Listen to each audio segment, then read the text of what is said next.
I hope you're doing well and welcome to the Home Broadcasting Channel. My name is Mtalam. A painful and emotional chapter is once again unfolding on the African continent as the government of Ghana moves to evacuate some of its citizens from South Africa following renewed xenophobic violence targeting foreign African nationals. The scenes emerging from parts of South Africa are disturbing and heartbreaking.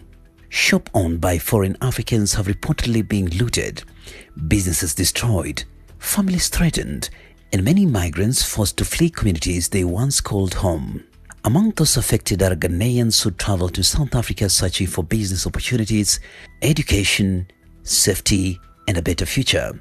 Now, many of them are preparing to return home, not because they failed economically, but because they no longer feel safe. This development is creating deep concern across Africa because it touches one of the continent's most sensitive and painful issues, xenophobia among Africans themselves. At a time when African leaders continue promoting continental unity through initiatives such as the African Continental Free Trade Area, regional integration, and Pan-African cooperation, the recurring violence against African immigrants in South Africa raises uncomfortable questions about the future of African solidarity. Why are Africans against fellow Africans?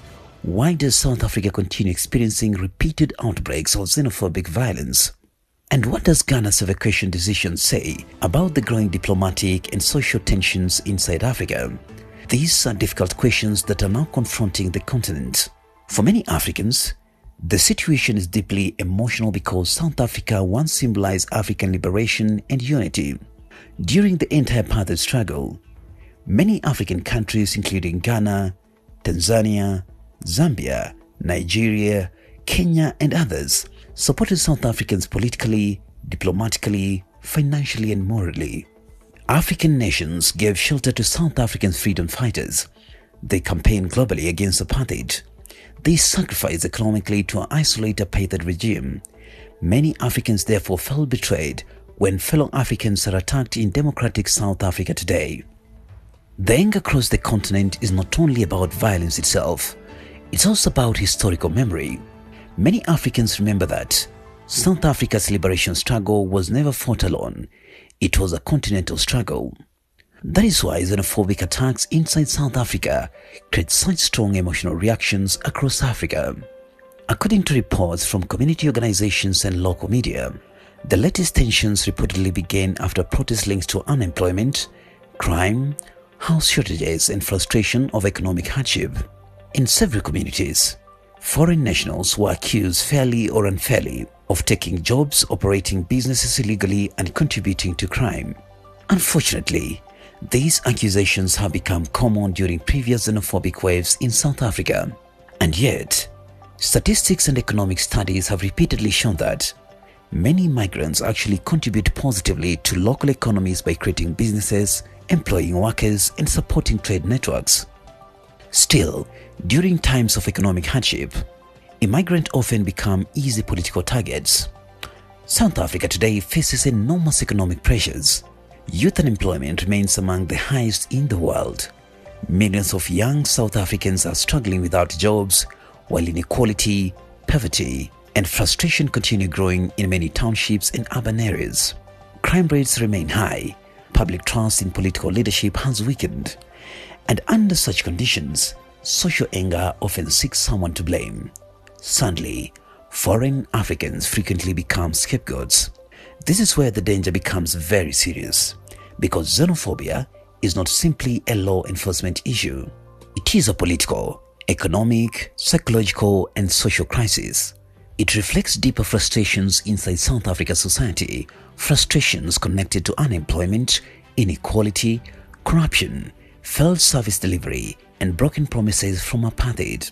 For many poor South Africans, the dream of economic freedom after apartheid has not fully materialized. While political liberation was achieved in 1994, economic inequality remains severe, wealth remains concentrated, and many citizens feel excluded from opportunities. As a result, anger sometimes shifts away from the powerful elites and instead falls on vulnerable immigrants. That does not justify violence, but it helps explain why these attacks continue recurring despite repeated condemnations. The Ghanaian government now faces the difficult responsibility of protecting its citizens abroad while also managing diplomatic relations with South Africa. By facilitating the return of affected Ghanaians, Ghana is sending a strong message that the safety of its citizens comes first. At the same time, Ghana must balance this action carefully to avoid escalating diplomatic tensions between two important African nations. The evacuation itself is symbolic. It shows that some Africans living in South Africa no longer trust local security conditions enough to remain there safely. That is a serious regional warning sign. For South Africa, the reputational damage is enormous. The country is one of Africa's largest economies and positions itself as a continental leader in diplomacy, business, and regional politics. However, repeated xenophobic violence damages South Africa's image globally and across Africa. Many Africans now question whether South Africa truly embraces Pan-Africanism beyond political speeches. Critics argue that while South Africa benefits greatly from continental trade, labor, investment, and political influence, it has struggled to protect African migrants consistently during periods of social unrest. This issue also exposes a major contradiction within Africa's integration agenda. African leaders frequently speak about free movement of people, open borders, regional trade, and African unity. But events like these reveal the deep mistrust and resentment still exist in the grassroots level. True continental integration cannot happen only at the government level. Ordinary citizens must also believe in coexistence and shared African identity. And right now, xenophobia threatens that vision. Another major issue emerging from this crisis is the role of political rhetoric. Some analysts argue that irresponsible statements by local politicians and activists sometimes fuel anti-migrant sentiments. During election periods or economic crises, migrants can become politically convenient targets. When leaders fail to challenge misinformation and stereotypes aggressively, tensions can quickly escalate into violence. Social media has worsened the situation. False rumors, inflammatory videos, and hate speech spread rapidly online, creating fear and anger inside communities already struggling economically. What begins as local frustration can quickly transform into nationwide hostility. The South African government now faces increasing pressure to restore confidence, protect foreign nationals, and demonstrate that the rule of law applies equally to everyone. African governments are also watching carefully, because if citizens cannot move safely within Africa, then the dream of continental integration itself becomes weakened. For Ghana, this crisis may trigger broader discussions about protecting citizens abroad and creating stronger economic opportunities at home. Many young Africans migrate within the continent because they are searching for jobs, business opportunity, and economic survival. Migration inside Africa is not new. For decades, Africans have crossed borders to trade, study, work, and build lives. West Africans move across West Africa, East Africans move across East Africa, and Southern Africa have long attracted migrants because of South Africa's relatively advanced economy. But as economic pressures increase globally, migration tensions are also rising. This is not happening only in Africa. Europe faces anti-immigration tensions, America debates immigration constantly, and now Africa itself is confronting difficult questions about identity, borders, citizens, and economic competition. However, Africa faces an additional moral challenge because Pan-Africanism has also been central to the continent's political identity.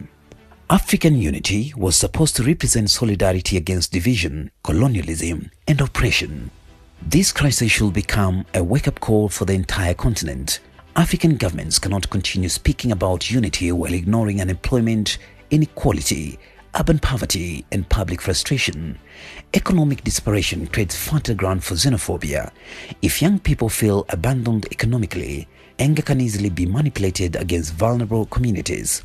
South Africa therefore needs not only stronger policing, but also deeper economic and social reforms.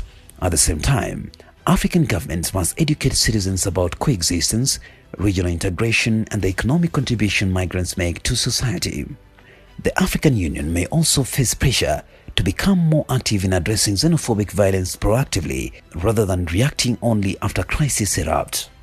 For many ordinary Africans, the sadness of this moment lies in one painful reality. Africans should not become enemies of fellow Africans. At the same time, when the continent faces global economic competition, foreign geopolitical influence, climate pressures, debt crisis, and youth unemployment, internal division only weakens Africa further.